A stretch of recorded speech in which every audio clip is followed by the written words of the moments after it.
Olá, seja bem-vinda, seja bem-vindo ao Indústria Sustentável, um programa que leva até você informações sobre a ESG, as estratégias de governança social e ambiental que as indústrias do Ceará já praticam. Uma marca poderosa e pioneira em compromisso social e ambiental, entre outros, é a M. Dias Branco. A companhia é uma liderança internacional no seu setor. Hoje nós vamos conversar com Thiago Timbó, gerente de comunicação, cultura e sustentabilidade da M. Dias Branco. A coordenadora do núcleo ESG da FIEC, Alcileia Farias, também está conosco para compartilhar informações sobre o mundo do ESG. Olá, Thiago, seja bem-vindo. Oi, Alcileia, seja bem-vinda. Tudo bem, Thiago? Tudo bem, estou muito feliz de estar aqui com você, Ana Cris, e ao lado da Alcileia, né, que tem protagonizado aí junto com a FIEC o tema de sustentabilidade junto às indústrias. É um prazer para a gente ter você aqui, assim como é um prazer para a gente ter você também, Alcileia. Tudo bem?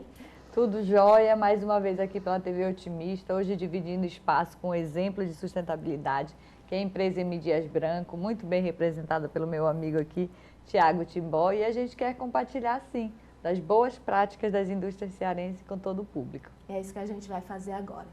A minha primeira pergunta, Thiago, traça um panorama geral. O mundo todo já despertou para a necessidade de ou integrar uma política ambiental ou reger os seus negócios a partir de uma visão ambiental. Como é que a M. Dias Branco vê essa questão e como tomou a decisão de ter uma política ambiental? Bem, legal. Já tem uns 10 anos que oficialmente a M. Dias Branco abraçou, digamos, a causa ESG. Isso eu falo 10 anos porque foi quando nós contratamos uma consultoria especializada que nos ajudou a fazer um processo de entendimento da materialidade para a M. Dias Branco, que é identificar quais são os temas prioritários para o negócio, né, para a sustentabilidade do negócio da M. Dias Branco. Então, a partir daí, e não só um olhar ambiental e nem só social, mas também de governança, então, a partir daí, a gente oficialmente estreou, digamos assim, a área de sustentabilidade na companhia. Mas eu diria para você, sem sombra de dúvidas, que isso já faz parte, né, das práticas da M. Dias Branco há muito tempo. Isso vem já desde o nosso fundador, o seu Ivens Dias Branco. Ele tinha um pensamento coletivo muito apurado, né, uma questão ética, de integridade muito forte. Então, eu diria assim que, na verdade, há 10 anos nós organizamos a casa e colocamos as nossas ações nas casinhas do E, do S e do G. Mas são práticas que já permeiam a companhia há muito tempo. Alcileia, eu queria te ouvir a respeito disso e posicionando a M. Dias Branco como vanguarda no ESG, né? 10 anos. Há 10 anos as empresas já falavam sobre isso? Já um pouco já. Mas a temática, né, a sigla ESG realmente veio um boom no mercado em 2018. Foi criada, sim, em 2004. Mas é falso pensar que uma empresa, nos dias atuais, deve se ater, né, se restringir ao resultado financeiro. Você tem que abrir a sua visão, entender que sem pessoas saudáveis, sem uma equipe unida, colaborativa e desenvolvida pela própria empresa, assim como sem os recursos naturais, ela vai retornar esse financeiro, que é o propósito de qualquer empresa. E falando de sustentabilidade, a gente tem que entender, né, Thiago, que o tripé da sustentabilidade deve se sustentar sobre essas 3 versões: o ambiental, o social e o retorno econômico, para o bem de todos e o equilíbrio de todas as maneiras. Com certeza, é integração e é visando o desenvolvimento econômico também, né? Essa é uma questão muito interessante, Thiago, porque as pessoas acham que proteger a natureza é incompatível com o desenvolvimento econômico. Isso não é uma verdade, isso né? E a prática de ESG, ela promove o compromisso de preservação, de conservação dos recursos naturais, renováveis. Como é que a M. Dias Branco define ESG? Olha, ESG, como a gente falou aqui já, né, é um olhar amplo. Tem que ser um olhar para toda a cadeia, para toda a companhia. Você tem que ter, obviamente, toda empresa vive, né, de resultado, de lucro, mas não é um resultado a qualquer custo. Né? Você tem que ter um olhar voltado para os colaboradores, para a comunidade que está no seu entorno, para todos os stakeholders, né, que é essa palavra que tem sido muito usada, né, e a gente usa muito para falar de investidor, mas você está falando de investidor, de governo, de comunidade, de colaboradores, de familiares dos colaboradores. São os atores sociais envolvidos no Exatamente. processo. Inclusive, nesse processo de materialidade que eu mencionei no início, ele fez uma ampla escuta de todos esses públicos, para que eles nos dissessem assim, ó, qual os impactos que a atuação da M. Dias Branco traz para vocês. E é a partir desse entendimento e de como nós poderíamos, né, entender esses impactos, se eram positivos, negativos, a gente desenhou a nossa materialidade, que são os temas que a gente aborda hoje dentro da companhia, que são os temas de sustentabilidade, a gente chama assim. São 15 temas hoje. Para cada um desses 15 temas, nós criamos grupos multidisciplinares, grupos técnicos e multidisciplinares, para tratá-los. Desenhamos metas, temos planos de ação, reuniões constantes para ver o quanto nós temos avançados, para trazer benchmarking, conhecer tendências. E assim a gente vai avançando na implementação das práticas ESG dentro da companhia. Eu acho importante dizer que a nossa área ela tem uma atuação transversal dentro de sustentabilidade na companhia, tá? Então, assim, nós facilitamos essas reuniões junto às áreas técnicas para cada um desses temas, né? Tem um gestor que cuida de água, outro de energia, outro de responsabilidade social, e a gente leva todas essas discussões à instância máxima da companhia, que é o comitê, que é o conselho de administração. Uhum. Eu não vou fazer essa pergunta para o Thiago, porque pode gerar alguma saia justa para ele. Vou perguntar para você. Dá lucro ser ambientalmente sustentável, Lucileia? Olha, a empresa que entende hoje a lucratividade e o equilíbrio socioambiental como conceitos antagônicos, ela está quase fadada a estar fora do mercado. É preciso perceber que as práticas ambientais e sociais, ela traz esse equilíbrio. Como eu falei agora há pouco, a gente precisa perceber que a gente depende de recursos humanos saudáveis e o ambiente saudável. E não saudável para daqui a 5 anos. Saudável e equilibrado para a nossa e para as outras gerações. Quando a gente fala de conceito de materialidade, as empresas precisam perceber o que é material, ou seja, o que é importante para o seu negócio, mas também trazer o equilíbrio do que é importante para as outras partes interessadas, esse conceito que o Thiago bem trouxe, que são os stakeholders. Essa escuta ativa, essa correlação, essa integração é que traz maturidade para a empresa e com certeza garante essa longevidade dentro do mercado que ela atua. Nesse momento a gente faz aquela paradinha para a gente tomar uma água e daqui a pouco a gente volta com Indústria Sustentável.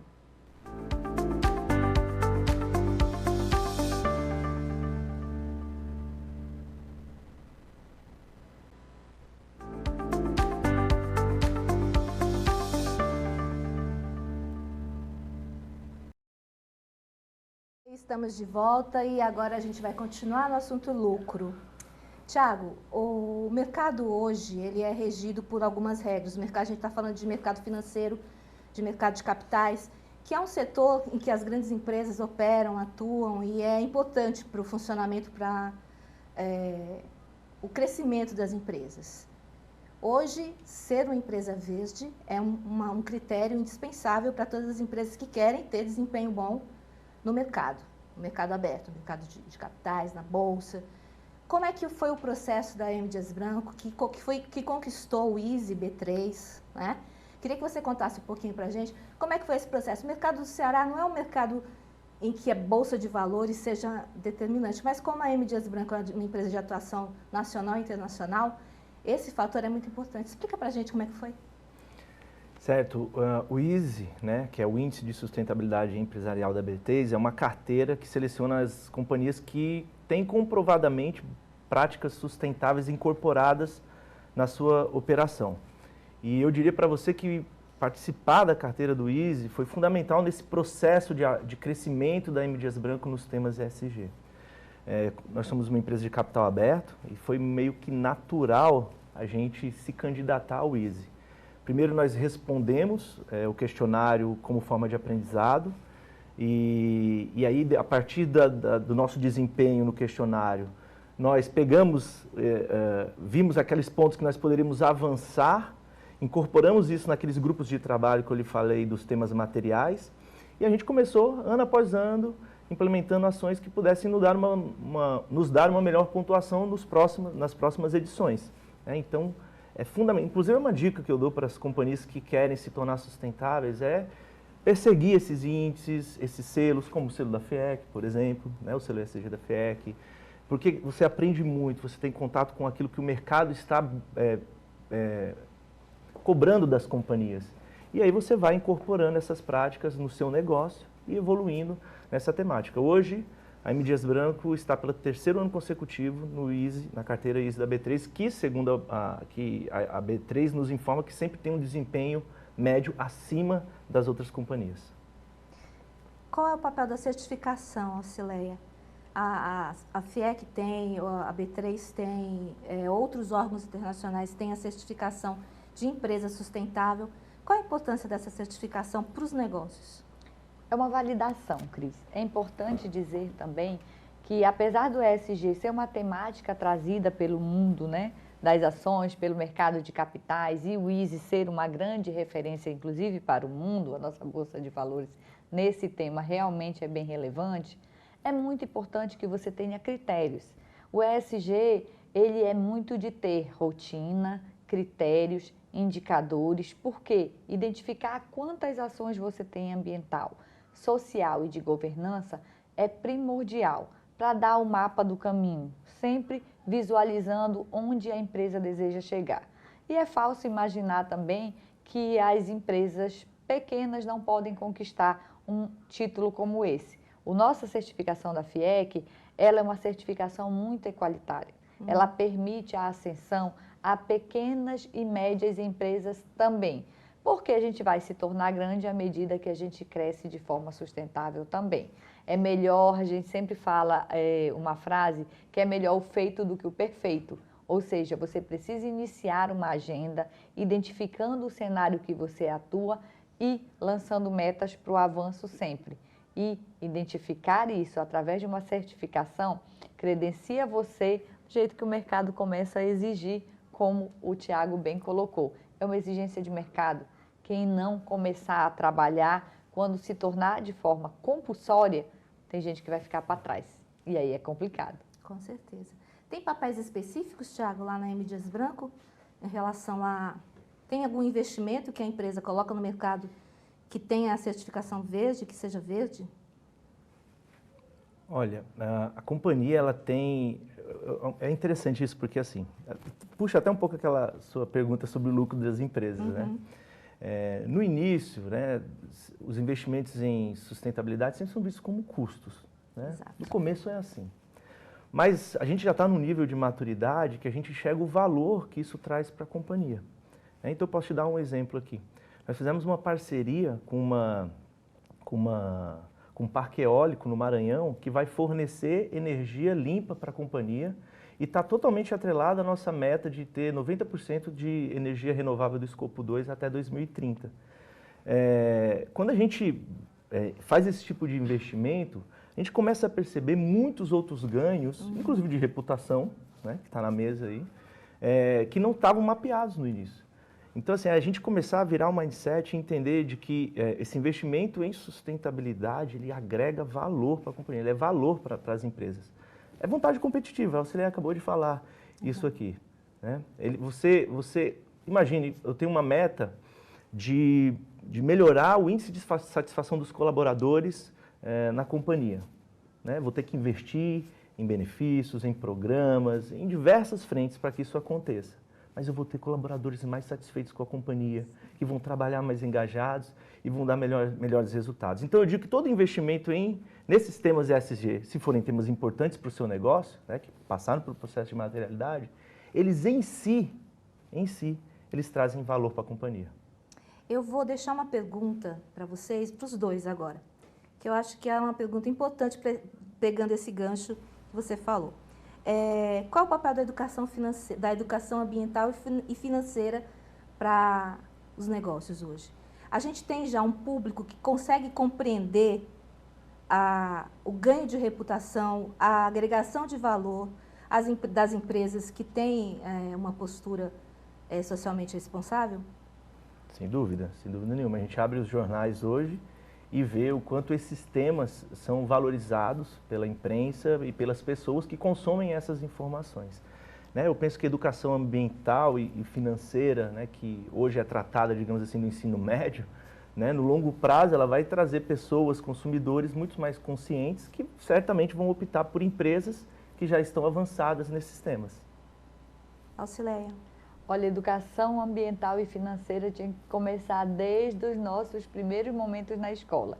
Mas tratando da porteira para dentro de uma empresa, a gente trazer sempre capacitação e desenvolvimento para o nosso funcionário, entendendo que a gente precisa melhor administrar os nossos recursos para minimizar os custos e minimizando os custos. Eu abro um pouco mais o lastro do retorno financeiro e a educação ambiental também, deixando o funcionário perceber que aqueles recursos bem geridos garantem a minha perpetuidade no longo prazo. Isso, sem dúvida, é basilar. E nós temos, dentro da companhia, um calendário bem intenso de sensibilização, campanhas internas junto aos colaboradores, exatamente para trazer essas dimensões para o dia a dia, para o trabalho, para o que ele realiza ali no seu dia a dia, nas suas atividades. A gente vai retomar esse tema na volta, a gente vai dar mais nossa paradinha e a gente volta para o último bloco. Infelizmente, o nosso último bloco, a gente volta já já. Fica aí.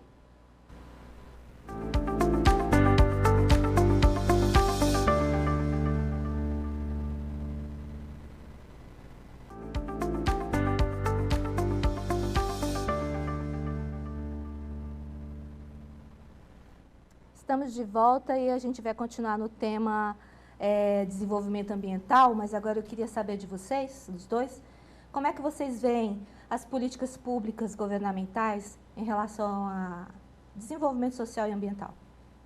Tiago. Bem, eu gosto de pensar, né, que, falando em políticas públicas, a gente sempre tem que ter um olhar muito completo, coletivo, entendendo que todos têm papel fundamental para que a gente consiga evoluir nesse sentido, né? Então, o governo tem a sua missão, as empresas, por representar o capital, também têm a sua responsabilidade e as pessoas, em geral, todos devem atuar, né, para que isso funcione. Eu tenho um programa na Mídias Brancas, eu sou apaixonado, que a gente batizou de Alimentando Sonhos, que é um programa que toca bem nesse ponto. A gente oferece cursos de capacitação, né, tanto para profissionalização como empreendedorismo no setor alimentício. A rigor, a gente vai nas comunidades carentes, principalmente aquelas que estão no entorno das nossas unidades, e oferecemos cursos de padeiro, boleiro, salgadinhos, né, porque usam os nossos produtos e aquelas mulheres que muitas vezes não têm uma fonte de renda podem sair dali. A gente, inclusive, dá o material para a primeira fornada, digamos assim. Elas saem dali e já podem fazer seu salgadinho, seu bolo, empreender, ou mesmo melhorar o seu currículo para trabalhar numa padaria, num restaurante. Enfim, é um projeto que me encanta os olhos, porque ele fomenta também a utilização dos nossos produtos, tira pessoas que não têm renda e cria oportunidades, e ele conecta, né, toda essa cadeia. Então, e obviamente o governo tem o seu papel de cada vez mais aquecer a economia para gerar empregos. Então veja, esse exemplo contempla todos esses stakeholders que precisam atuar unidos. Com certeza. Alcileia, me parece que desigualdade pode ser combatida com desenvolvimento sustentável, né? Não tenha dúvida. Nesse mesmo contexto, quando a gente fala de políticas públicas, a FIEC é uma grande impulsionadora do desenvolvimento socioeconômico do nosso Estado. Através das nossas casas, SESI, SENAI e IEL, a gente também proporciona, Tiago, diversos tipos de capacitação. E você falar em inclusão, é necessário também falar de justiça social, acessibilidade à nossa economia e como a gente tem acesso ao mercado de trabalho através da formação e da capacitação. O nosso presidente, Dr. Ricardo Cavalcante, ele é um homem sempre além do seu tempo. Quando a gente fala em desenvolver qualquer tipo de curso inovador, inovação, meio ambiente, tecnologia, ele sempre está disposto e está sempre à frente, sempre apoiando. Porque sem educação, Cris, ambiental, social e econômica, a gente não consegue evoluir. E é aí que a gente começa a trabalhar de forma efetiva para a gente, enfim, caçar, perseguir a minimização da desigualdade social, que infelizmente é tamanha, né? É gigante. Tiago, qual que é o público mais receptivo, assim, por classe social, faixa etária, grupos? Quais são os grupos da sociedade que são mais receptivos ao ESG, assim, a uma postura de compromisso com a preservação da natureza? Olha, eu percebo que essa geração que está chegando aqui, eles têm vindo com uma pegada ambiental muito forte. Tiro isso pelos meus filhos, inclusive. Né? Eles se incomodam com coisas que a minha geração sequer prestava atenção. Então eu penso que essas gerações, e é o que nos dá uma grande esperança, né? De que essas gerações que estão vindo, elas vêm com um nível de consciência ambiental bem mais apurado, e isso vai se refletir em práticas pessoais, mas como também poder na tomada de decisão de compra, né? E isso acaba puxando as empresas também para esse caminho. Então, eu acho que é um ciclo virtuoso que vem com essa geração que está chegando. E essa geração vem não só como consumidor, viu? Ela vem também como o próximo profissional a atuar na linha de frente. O gestor que tomará a decisão sobre a atuação da empresa. Então, assuntos que a gente relativizava na nossa geração, essa turma de 25, 30 anos no máximo, ela já começa a ter isso como critério de escolha. Escolha no seu consumo, escolha no seu trabalho. Escolha de emprego, né? Inclusive. Escolha de emprego. Exato. Os RHs dizem que hoje eles não fazem entrevista, eles são entrevistados, né? Os jovens começam a buscar entender algo além do salário. Tem oportunidade de carreira? Tem benefícios extensivos à família? Eu tenho um ambiente de trabalho diverso, mas ele é inclusivo? Eu vou conseguir trabalhar muito bem nessa empresa? Eu vou estar bem emocionalmente? E tem muita coisa a se desenvolver. É inclusive uma conexão com o propósito da companhia. Né? Eles precisam encontrar um alinhamento entre o propósito pessoal e o da companhia. Né? E nesse sentido a gente tem o propósito da M. Dias Branco é sonhar, realizar, crescer. Né? Eu acho isso muito conectado com a sustentabilidade, que a gente só pode sonhar com o futuro se a gente cuidar dele hoje. Né? Tem que ser bom para a natureza, tem que ser bom para a empresa. Então, assim, a gente busca, inclusive, trabalhar esses aspectos do ponto de vista culturais para que as pessoas enxerguem o propósito da companhia. Você já puxou a próxima pergunta que eu tenho para você. Como é que vocês, na M. Dias Branco, vislumbram o futuro? Vislumbram a empresa vai estar em que patamar e o setor e o mundo corporativo vão estar em que patamar daqui a 10, 20 anos em relação ao desenvolvimento sustentável? Olha, a gente passou por um processo recente de revisita das nossas metas de ESG. E a gente criou um horizonte até 2030, alinhado inclusive com a Agenda 2030 da ONU. Para esses temas que eu te falei, a gente definiu 17 metas públicas, que estão todas disponibilizadas no nosso site, e a gente vislumbra alcançá-las. A gente está trabalhando aqui com um horizonte de 2030, entregar para a sociedade 150 mil pessoas capacitadas naquele programa que eu lhe falei de Alimentando Sonhos, ter 90% de energia renovável do escopo 2 nas nossas operações e diversas outras metas aí que certamente agregam para a companhia e para a sociedade. E você, Alcileia, como você vislumbra as entidades de classe? Olha, não tenha dúvida que hoje, inclusive dentro dessa Agenda 2030, a FIEC tornou-se, né, a organizadora, né, que vai hospedar, que já hospeda, na verdade, desde o dia 3 de novembro, o Hub dos ODS da ONU. E aí o nosso maior objetivo é transversalizar esse conhecimento, é trazer muita informação sobre os compromissos dos 17 Objetivos de Desenvolvimento Sustentável da ONU. E aí nós estamos na década da ação, ou seja, nós temos menos de 10 anos para trabalhar e alcançar o máximo que se puder de forma contributiva para que todos nós alcancem um mundo melhor. Isso não é uma teoria, isso vem em linha com o que a gente já discutiu hoje. A gente está falando de lucro, sim, a gente está falando de sustentabilidade. E como é que a gente se sustenta sem o financeiro, né? Acredito que no vermelho não se consegue fazer nada de verde. A grande pegada é essa. Exatamente, no vermelho a gente não consegue fazer nada de verde e de nenhuma cor. Então, hoje, isso por hoje é o que nós temos. Infelizmente, o nosso tempo acabou. e a gente volta na semana que vem com mais um case de sucesso em ESG. Até lá, um abraço.